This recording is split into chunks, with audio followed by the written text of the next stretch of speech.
It's time for the best coverage of the top stories in sports. The Sports Wrap with Jason Page starts now. Yes, it does on a Friday. Thank you, Chad Erickson. Thanks to all of you for being with us. A lot to do over the next 60 minutes as we get you ready for the weekend, week 6 in the NFL. Robert Littal will stop by, Black Sports Online founder. We'll talk about that thrilling WNBA Finals Game 1. Wow. I mean, man, a lot. And by the way, you think anybody watching that game was thinking about Caitlin Clark? No. I mean, you can have a WNBA Finals without Caitlin Clark, and it's still really good. And you saw a lot of talent out there on the floor.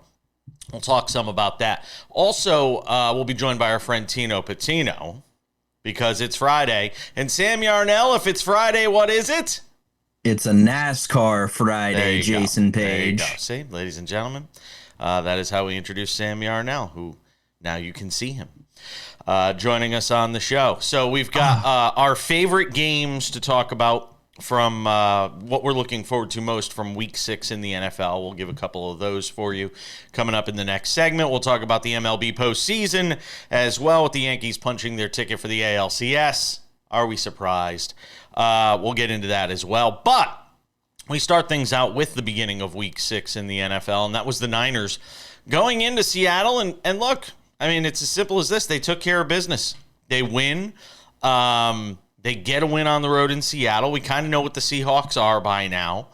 They're not a team that I would worry about as a division winner. Frankly, I might even be surprised at this point if they're a playoff team, but that remains to be seen. We told you, I certainly told you, I still think the Niners are the class of that division. When all is said and done, when they get healthier, as they get healthier, they're going to be a team still to be reckoned with in the NFC, which right now is dominated by the Vikings. Brock Purdy played well, and the Niners are back on track with a win. It certainly doesn't quiet all the critics, Sam Yarnell, but it certainly gets the Niners back on track. It does, Jason, and it was truly impressive the way they were able to do it. You know, it was almost Chiefs-esque. It's so funny how much we talk about how these two teams have, struggled this season, a team at the top of their division and an undefeated team, and they haven't played up to their standards this season. The thing is, they're just getting it done with anybody. A couple of things just about the Niners. First of all, as successful as on paper the run game looks like it was without Christian McCaffrey, I really cannot understate how unsuccessful their run game was. Sure, Isaac Guerrero led the game in rushing with just under 100 yards, right? That included the 76-yard run in garbage time when the Seahawks brought an all-out blitz. And if you take that run away, his other 9 carries went for 2.5 yards a carry. That's unacceptable in the National Football League. Jordan Mason, if you take away his one long run of 38 yards, which I also believe was on a cover 0 blitz, he goes for 8 carries and averages about 3.5 yards a carry. Again, not acceptable in the NFL. Obviously, we don't know the whole Christian McCaffrey situation. A lot of people said there'd be more clarity after Week 6. We'll see if come Monday there's a new story with Christian McCaffrey and maybe he starts practicing again. I don't foresee that. But Jason, you mentioned as this team gets healthier, and obviously last night with the Jordan Mason injury, it got me thinking, because I just mentioned how the way the Niners are winning games is Chiefs-esque. The way they're handling injuries to me is Ravens-esque, Ravens of the past. And this is something that we saw for years in Baltimore. The only thing that kept them from being the best team in the league was that they could not get guys healthy. There was something wrong with their athletic training staff. I posed the question to you, Jason Page. Do you fear at all about these constant injuries racking up for the 49ers, or are they just going to be able to do it with anybody? I don't think they're like the Chiefs in that for a full season they're going to be able to do it with just anybody. We kind of know Seattle to be a mediocre football team. They were a bit of a fraud when they were 3-0, one of the early undefeated teams, and we said that on this show. I don't necessarily think they can that you can count on them being able to do and model what the Chiefs have done. It is alarming that they have had these kinds of injuries and that they continue to fall into this situation. I remember, not to bring this back to the Yankees, but I remember for a few years it felt like the Yankees. No, remember? And the Yankees training staff constantly came under scrutiny of, well, what are they doing wrong? Why are guys always getting hurt? Like last it's year, been for that years, was though. the case. Yeah, but it was going on for several years with the Yankees. And you know what? Sometimes it's just bad luck. Sometimes guys are just more fragile than others. So I don't know necessarily that I'm going to go after the Niners, training staff just yet. And I am interested to see what happens here over the next few days as we get into early next week on the McCaffrey injury. Because look, they're not winning a Super Bowl without Christian McCaffrey. I mean, plain and simple. But I want to know what you thought, Sam, about Brock Purdy's play last night. Because I'll tell you one thing I see about him.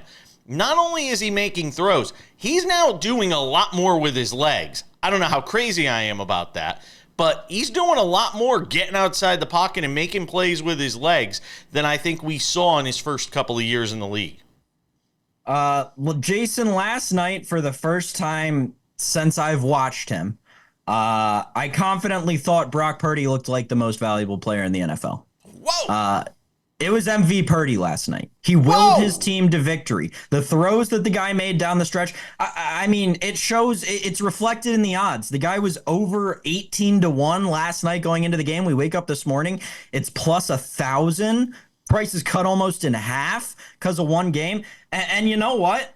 I might buy in on that right now. Brock Purdy looked like that guy yesterday. And listen, we talk so much about the injuries with this team.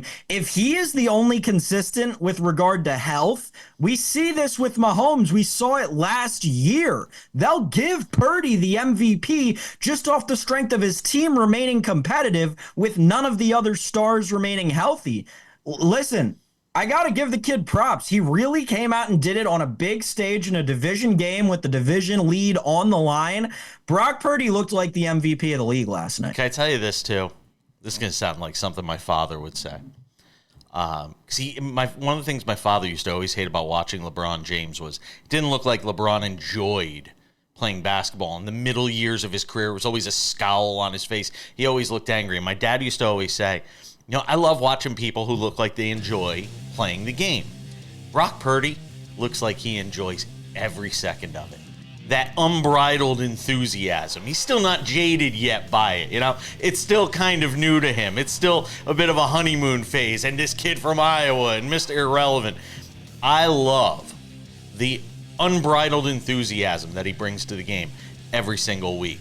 We'll continue the NFL conversation. Sam and I, our two games we're watching this week. It's next.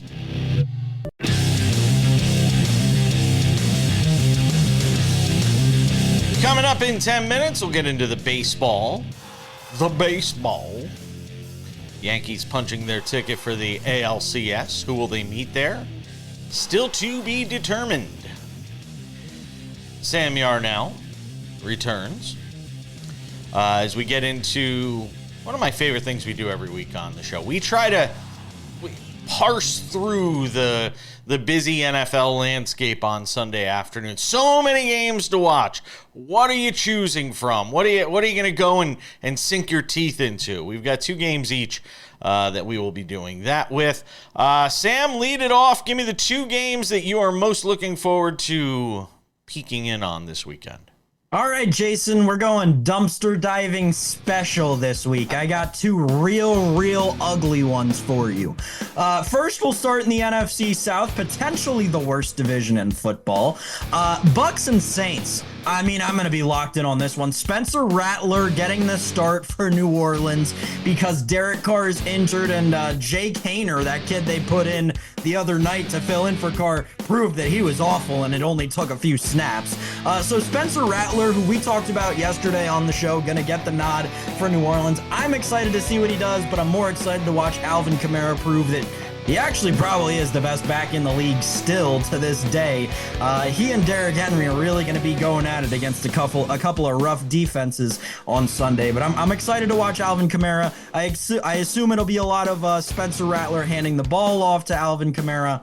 And this is an important game in terms of the NFC South. I mean, if the Saints can pull out a win here, that's huge in terms of the division race. So I'll be locked in on Saints Bucks. And then in the afternoon window, Jason, I'm dialed on the Steelers and the Raiders. Obviously, one quarterback change with my first game, another quarterback change, potentially two with my second game. I'm excited to see what Aiden O'Connell can do. A little bit of him last year and the discussion, obviously, in the preseason and the betting market being very close between those two.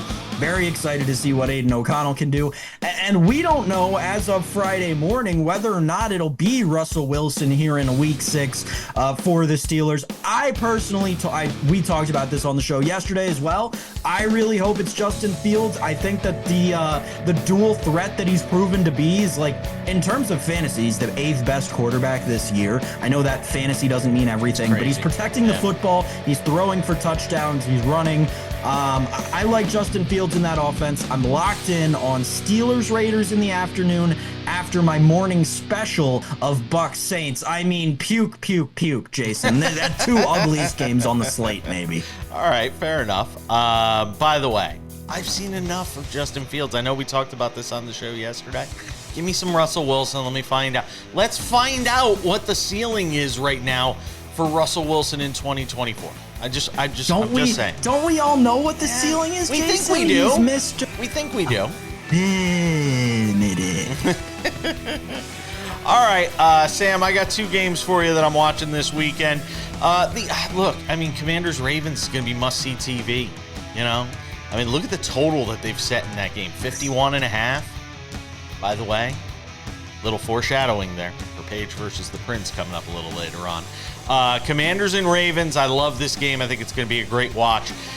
And, you know, you've got Jaden Daniels out there saying, I don't want to be compared to Lamar Jackson in a week where he's getting ready to play against Lamar Jackson. Now, I know it's a setup question and they want you to say certain things, and they got exactly what they wanted out of him with him saying, I don't want to be compared to Lamar Jackson. Great test for Jaden Daniels. I think the biggest spot we've obviously seen him in this year. I think it's going to be a fun watch. That'll be one to sink your teeth into on Sunday. The other one, Lions and Cowboys. Man, oh man, Lions, Cowboys. Let's talk about the Lions and Cowboys. Thanksgiving? I know that, right? That was what I was just thinking. That was what just ran through my mind. Lions and Cowboys. Cowboys in a must-win spot. They got to show they can beat somebody good at home. I mean, this is a spot for them. I mean, the Dallas faithful have become restless with the way this team has played over the first 5 weeks of the season. Time to show that you can play a complete 60-minute football game. And look, you know, we haven't talked much about Detroit. They're just kind of flying under the radar right now. You've got two undefeated teams and two one-loss teams. And, you know, the Lions are one of those teams right now that when we talk about the NFC, we're not really paying all that much attention to them. And Dan Campbell probably loves it that way. Well, that changes this week because you're playing against Dallas. And it doesn't matter if Dallas is good, if Dallas is bad, if Dallas is mid. Jerry Jones always makes sure they are one thing and one thing only, relevant in the conversation, on the tip of your tongue. So this week, obviously, they're going to get a big stage here, and I think this is a great opportunity for the Lions. As much as this is a game where the Cowboys can sort of reestablish that they could at least be a factor in the NFC, this is a week where the Lions could sort of put the hammer down and start to lay waste here to the Cowboys, and we start to get a sense if maybe this Cowboys season goes off the rails here. This is the week where that could start to happen if they are to lose this game at home to Detroit. So I think that's going to be a fascinating watch as well. What do you think about Detroit? Because like I said, we really haven't spent a ton of time talking about the Lions, Sam. We haven't. You know, we talk about the undefeateds. We talk about the mess that is the Jets. We've talked about a lot of different teams. We don't talk much about the Lions. You're right. I think that your breakdown, though, was perfectly apt. Like, they are the most amazing flying under the radar 3-1 team. Everyone forgot they existed during the bye. Yeah. I tied for the fourth best odds. Tied for the fourth best odds to win the Super Bowl right now. we're gonna get more into it in Paige versus the Prince. I'll just leave it right there, Jason. But I gotta mention one thing that I did find very interesting, and maybe one of the other things I'm interested to watch over the course of this weekend and I guess into next week. The MetLife Stadium grounds crew. I didn't realize this. The Giants play at home on Sunday Night Football against the Bengals. And then 24 hours later, the Jets play a home game against the Bills. They have to get that stadium and that field completely flipped in, 20 hours? Oh, that's going to be a tough thing to do. They're used to it. They've been doing it for a while. How about the Bengals? Bengals and Giants. That's another game that I sort of, not to give a third one away, but Bengals Giants is fascinating to me. I mean, look, I've said it before. The Giants could easily be 3-2 if not for an injured kicker. The Bengals have obviously been a mess. They're saying this has to be the week for them at 1-4. I mean, if the Giants win this week, they're 3-3 in this crazy mediocre mashup that is the NFL right now. The Giants win this week. They are 3-3 through 6 weeks, which I don't know if any of us could have anticipated the way their season started. We'll see. All right. Sam's smart. He knows we have no time left in the segment. We're coming back. We'll do some baseball. Talk about the Yankees and the LCS.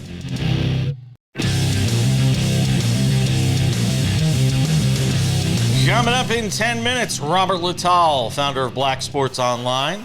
Talk about that riveting WNBA Finals Game 1. If you listened to the show yesterday, what did I tell you? I said, watch Courtney Williams. If you don't know her, you're going to know her. You do now. And I told you the Lynx were going to win the series. That was the bet. Just saying. Oh, and what a choke job by the... What a choke job by the Liberty. Woo! Wow. Up 15 in the fourth, I think. Sam Yarnell returns as we talk some Major League Baseball. Yanks punch their ticket for the American League Championship Series with a Game 4 win in Kansas City on Thursday night. And Sam, the big story is, might have been Bob Costas' last game. No, I'm just kidding. It actually might have been his last game. But the big story is the Yankees, despite the fact that Aaron Judge didn't hit for power in this series, you started to see some better at-bats from him last night. Yankees feel confident he's going to come out of this.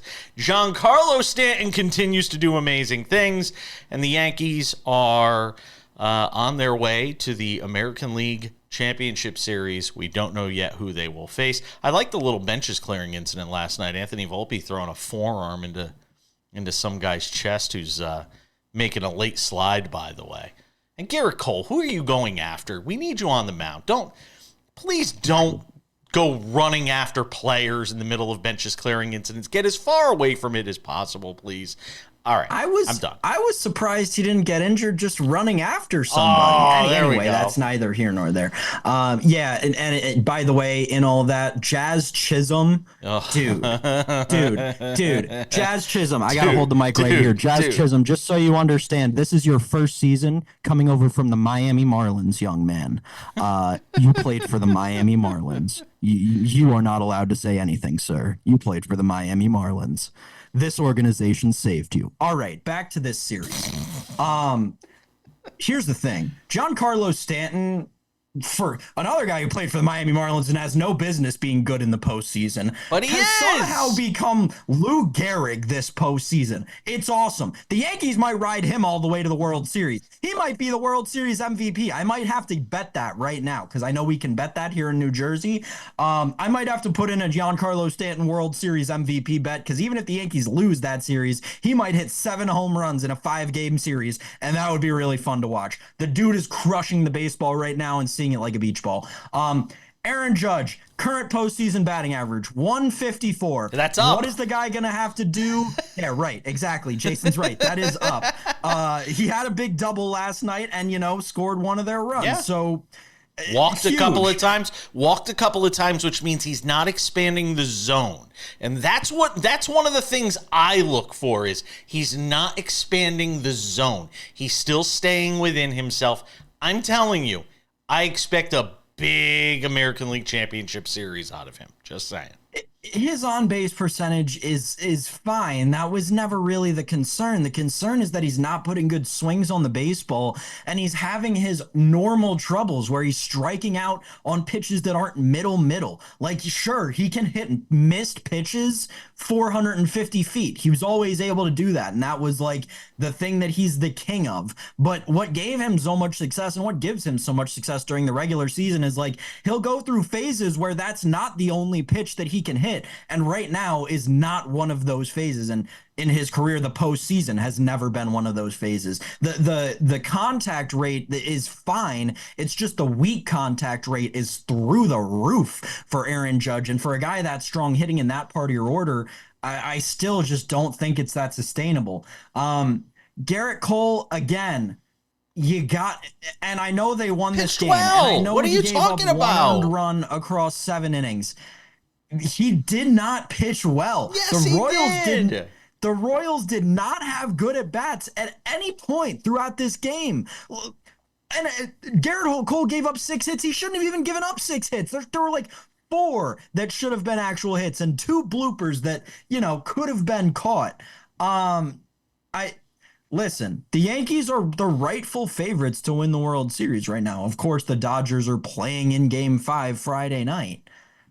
But I'd take whoever else comes out of the National League. I just don't think the Yankees are a World Series team right now. Yeah, I love them. I love him right now because you're not getting what you need to out of Aaron Judge yet, and I think you will as we get closer to the World Series. But it's not just Aaron Judge. Like, Austin Wells can't hit the ball. Jazz Chisholm can't hit the ball. These guys who are consistently good in the middle and back end. Not for nothing. We like to crush Aaron Boone and the Yankees for decisions they make. And I'll be the first one to say, when I saw them put John Birdie at first base to start this postseason, he never played a game there in his life. John Birdie, not only is he playing a good first base, he's swinging the bat well. I think he had a hit in each time he played. His contact has been really good. If you watch his at bats, John Birdie's actually been a real boost for them at the bottom of that lineup so far in this series. And I'll tell you another name we haven't mentioned, Sam. Gleyber Torres. Everybody wanted to ship Gleyber Torres out of New York. And since they moved him to the leadoff spot, Gleyber Torres has been huge. He's played good defensively, something that sometimes has been questionable, and he's been getting big hits for them. So, look, they're getting enough right now, and I don't know, they might have Anthony Rizzo back for the American League Championship Series. We'll have to see about that. I'm kind of hoping they don't, because I like the way that Birdie's playing at first base right now, and Rizzo's been a dumpster fire all year. I can't believe we spent this whole segment talking about the Yankees when we've got games 5 coming up this weekend. Go. But I'll say this on Gleyber. He's playing so well because he has come to the realization that if they don't win a World Series this year, he's out of New York. Because if they don't win a World Series this year, all it proves is that he doesn't fit in that lineup, and he is the first piece that goes. David Fry, your hero for the Guardians last night. Who saw that coming? Who wins that Game 5 coming up on Saturday, Sam? In Cleveland. Come on. You don't know. With the Tigers. I'm riding with my guys. Guardians plus. By the way, Tigers. Guardians are the dogs at home in that game. I know they're going against Tariq Skubal, but wow. That's why. Plus 106 on the Guardians in Game 5, minus 124 if you want the Tigers. How about Padres and Dodgers? Who you got tonight? Dodgers. I said it yesterday on the show. Momentum matters. We said it with David Ardsma weeks ago before the postseason started. Dodgers have the momentum right now. Yamamoto gets right. They win the game. Tigers win the World Series. You can get the Tigers right now to win the World Series at... Don't. No. 10 to 1. Not. 10 to 1. Just saying. Feeling froggy. Jump. We're coming back. Robert Littal joins us next.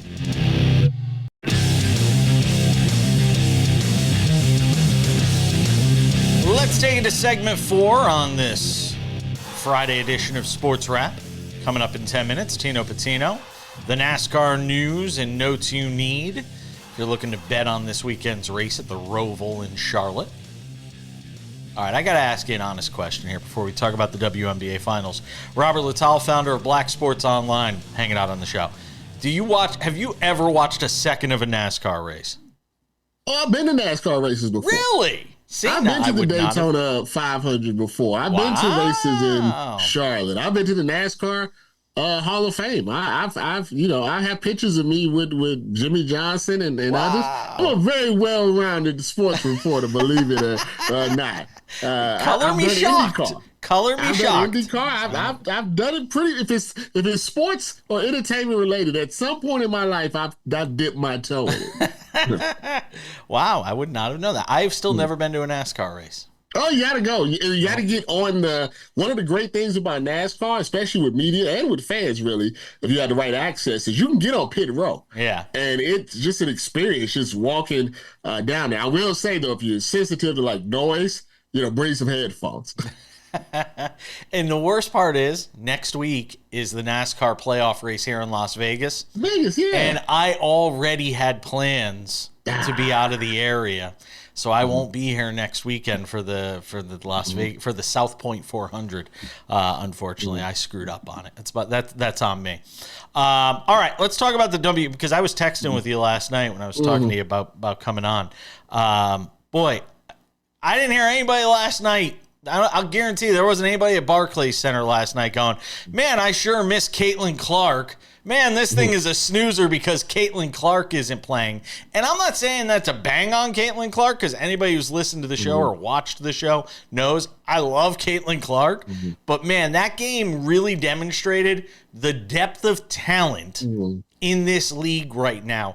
And really, I mean, we're entering the golden years, it feels like, of the WNBA. And I said before the series started, if you don't know who Courtney Williams is, you're going to know. And boy, did they know after game one. It's what we've talked about basically for almost a year now, is that if you cultivate a new audience the proper way, if you cultivate new eyes the proper way, they land on this. This is what you want them to land on. Not all the toxic stuff, not all the social. You want them to land on game one of the WNBA Finals that says, this is now appointment viewing for me. This is now in my rotation of things with every other sport, out there. That was a game that, if you watched it, it was like watching the NBA Finals or the Super Bowl or something like that. It had that type of big time feel that, I'll be honest with you, that the WNBA has not really had for their entire, existence. And a part of that is because of Caitlin Clark. My only critique is, they got to change that schedule. They can't be sitting in there with the NFL and MLB playoffs and coming in on a Thursday night. They have to figure out a way to get them some free space, because if that was on during a day when nothing else was on, my God. I don't know how you do that, though, when you're in such a time crunch, because the NBA season is upon us. They're playing in arenas that are played in, by NBA teams. There's such a time crunch right now for this league. I don't know how they do that. You're not the first person to say that in terms of them having to figure out something with the schedule, but and then trying to figure out how to make it work in the midst of the start of the NHL season, the start of the middle of the baseball postseason, Thursday night football, Monday night football, Sunday night football. You're not giving them many options, Robert. Well, it has always been that they should work with the NBA to kind of integrate their season within the NBA I so season. Agree with you on that. So you have a little synergy there, because people like basketball, and if you can watch LeBron and then say, maybe you watch the Sparks earlier in the day and LeBron, at night, things like that. And I think if they ended their playoffs a little bit before, the NBA either started or got to their playoffs, I think it would bring a lot of different eyes there. I think the Lynx, I said before the series started, I thought the Lynx were the bet. I think they were like plus 220 or something like that. I thought they were the right bet because, they can do some things defensively. They've got people that are not afraid of the big moment. Boy, the way they clamped down late in that game, I'm not surprised they won. I am surprised the Liberty blew such a huge lead in the fourth quarter, but I'm not surprised the Lynx won. I mean, it's the two, best teams, and that's ideally what you want in any league once you get to the end, because then But then you also see, like you said, they have all these different stars out there now. And I think people are being reintroduced to people like Breanna Stewart and reintroduced to Sabrina and reintroduced to the Collar and all of these other players out there. And I think that's great. I think this is going to have a carryover effect. I'm crossing my fingers that by the time next year rolls around, Paige comes in, we've had a year of the Caitlin Clark, Angel Reese experience, and everybody just calms down a bit, and now everybody can just take a deep breath and they can really get into what they really want to get into as far as being a league that's taken very seriously. Who has the number one pick next year? Because that's I was just talking about that. It's going to be it's a lottery, but it's between the Sky, the Sparks, the Washington team, and the Wings in Dallas. Each the little ping pong balls or however it goes. Could you imagine? Could you imagine Paigey Buckets playing with Angel Reese? Wow. My goodness. It's going to be good. Like you said, there's an influx of talent that's coming in that's already well known to the public. That's only going to help things rise. Yeah, it's going to be a lot of fun. I didn't get to talk to you about LeBron James. I am disappointed because we're out of time. But every time I watch LeBron, I'm just mesmerized. 20 years in and still playing the way he plays it. It just blows my mind. How good do you have to be to actually be able to get your son, who's not an NBA player, in the league? You have to be extraordinarily good. Even Michael Jordan couldn't do that. It just still blows my mind to watch him being the most physically imposing player on the court. Robert Littal, Black Sports Online. Next week we'll have you back longer. I appreciate it. All right. Thank you, brother. You have a good weekend. We're coming back.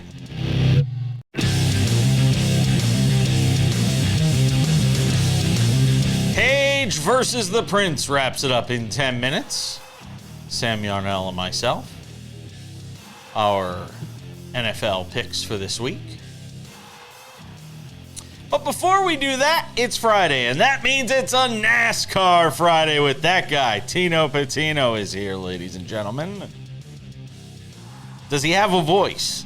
Does he have a pulse? Is he still alive after the madness we saw at Talladega last weekend as the playoffs turn to the Roval in Charlotte this weekend, where the field of 12 will go down to 8, right? I got it right. 12 down to 8 this time. Elimination race. That's correct. It's an elimination race. Can I just say this about Talladega though? And look, I'm no NASCAR purist. I've been around the sport long enough, like you have and others have.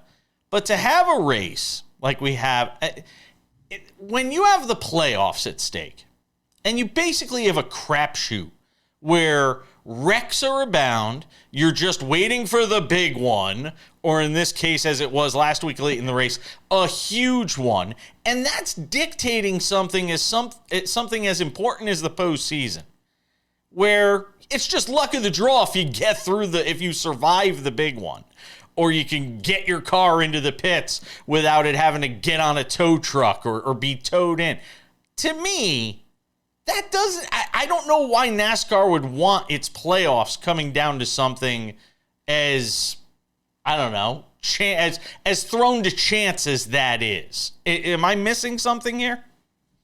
Well, I think from that standpoint and perspective, you're exactly right? You don't, and that was the biggest crash in NASCAR history as well. 28 cars involved there with 4 to go, sends it, to NASCAR overtime. We have a photo finish as well. I will say though, to be objective from Talladega's standpoint and everything like that, heading into that race, 9 out of the last 10 winners were playoff drivers. So to say it was up to chance is fair to say with how many big crashes there are that come into play and mess things around there. But the playoff drivers prior to that race were stepping up and winning at Talladega. So I think less now, as it has been in the past, has it been, an underdog or a long shot winner because of these guys able to capitalize. We didn't see it this time around. Ricky Stenhouse Jr. gets the win, like we mentioned, photo finish fashion, and he was a non-playoff driver as well. But this is something that gets people talking, right? And we're talking about it right now. The big crashes, the excitement, the 3 to 4 wide racing. I am going to be in favor of it because it's exciting. And if it comes down to a photo finish, yes, there's crashes, that happen, but that could happen at any track. But if you're a driver, but hold on. If you're a driver and you compete all season long, you got a great car, you put yourself in position, and it's something, again, like what we see at Talladega that's deciding whether or not you're going to make the playoffs, or it puts you behind the 8 ball going into the Roval this week in Charlotte, it has to be frustrating.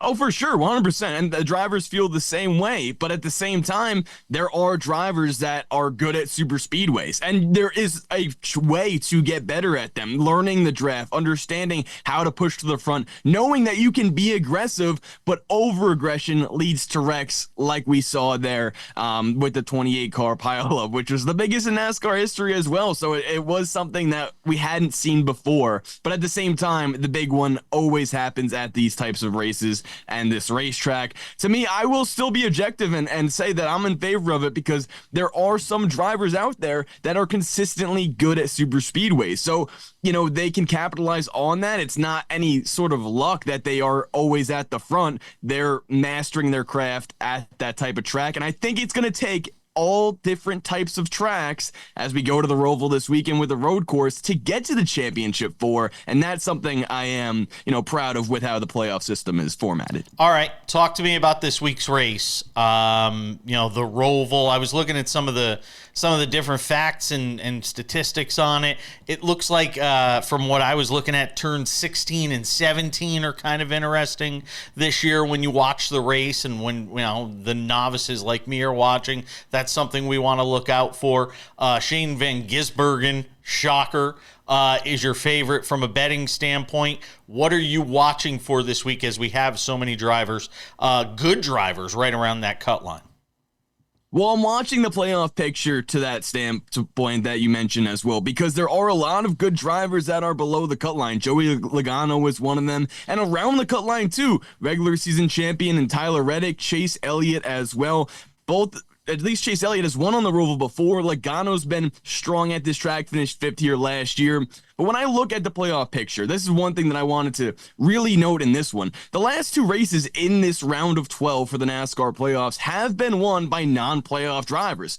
That's the beauty of it, right? When you're racing, you're going to have a playoff system like this. And when it's 12 cars in a field of 36, 38, there are guys that can win that aren't in the playoffs, and I think that's totally fine. But we need to be aware of that if we're betting on it for this road course race here specifically. Because when you go to a road course, it's a lot easier for teams to manage strategy if they flip the stages with the stage breaks happening in order to get the most points out of their race. We saw this happen at Watkins Glen. I would not be surprised if this happens at the Roval. For drivers like Chase Elliott, Tyler Reddick, plus 13, plus 14 to the cut line. Joey Logano's one of them who's 9th right now in the current NASCAR playoff standings, minus 13 from the cut line. He's going to want to flip the stage. He's going to want to use strategy. And when I say flip the stage, what that means is when certain drivers pit, he's going to stay out and win the stage, sort of using a different strategy than those drivers who are going into the pits, getting fresh, tires and fuel in order to make it to the end of the race there.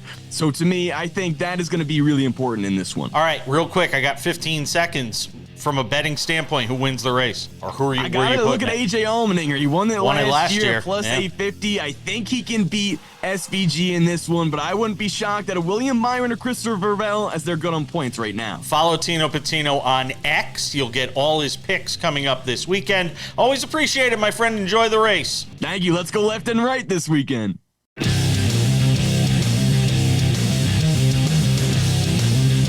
All right.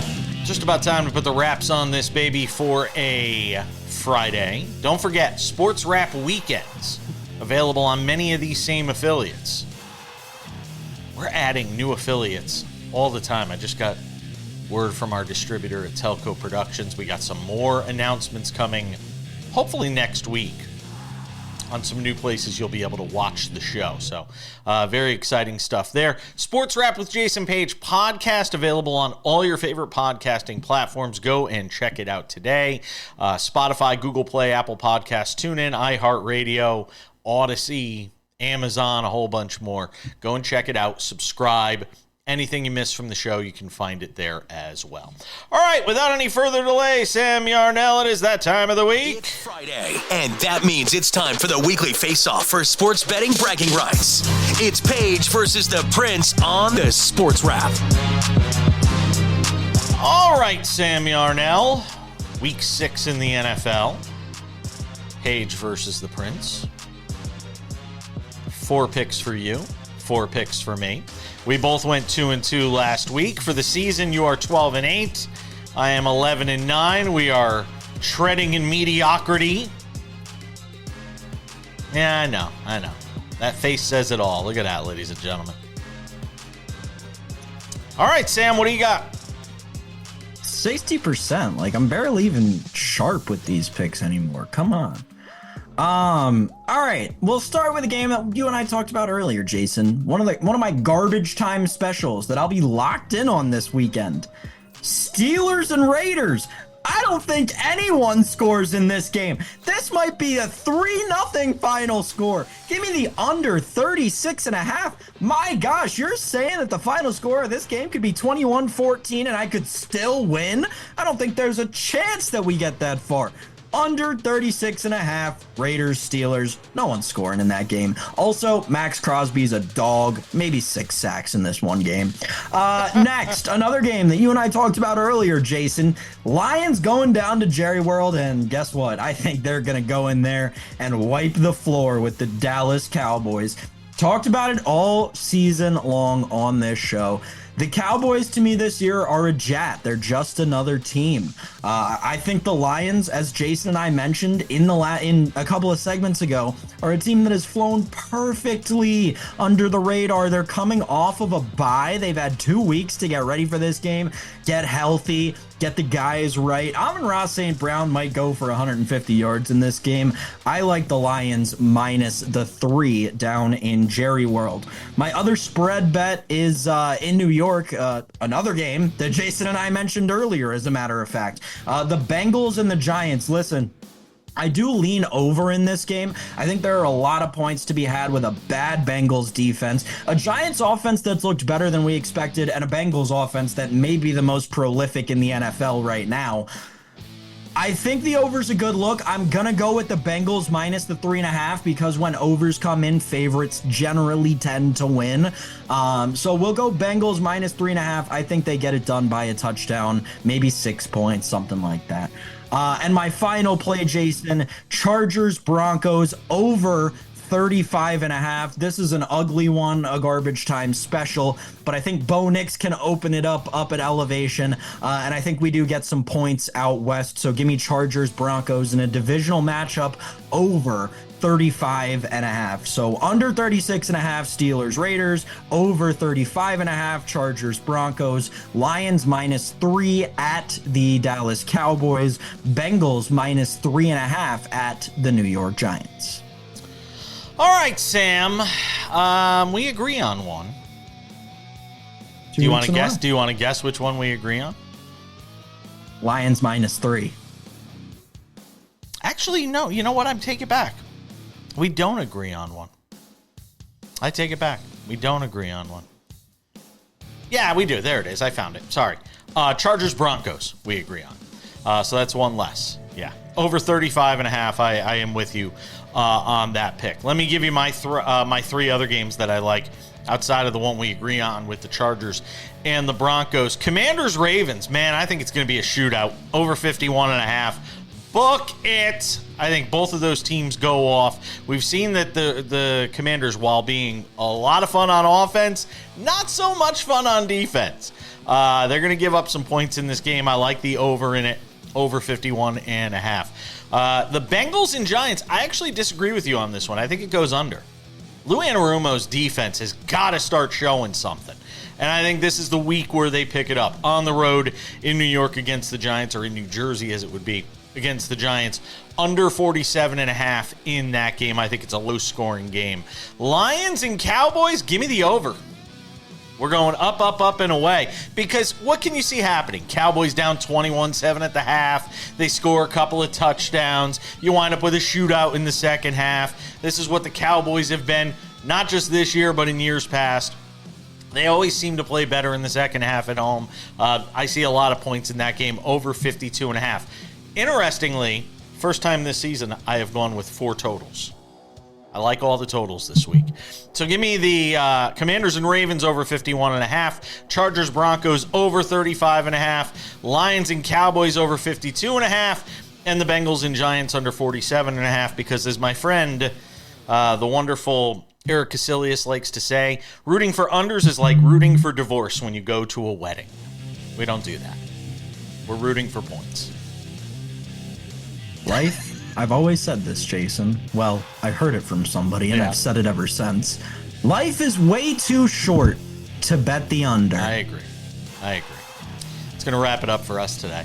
Thanks to our guests, Robert Littal, Tino Pattigno, you, Sam Yarnell. Enjoy the weekend, my friend. We'll see you all back here on Monday, unless you are watching Sports Wrap Weekends, in which case we'll see you over the weekend.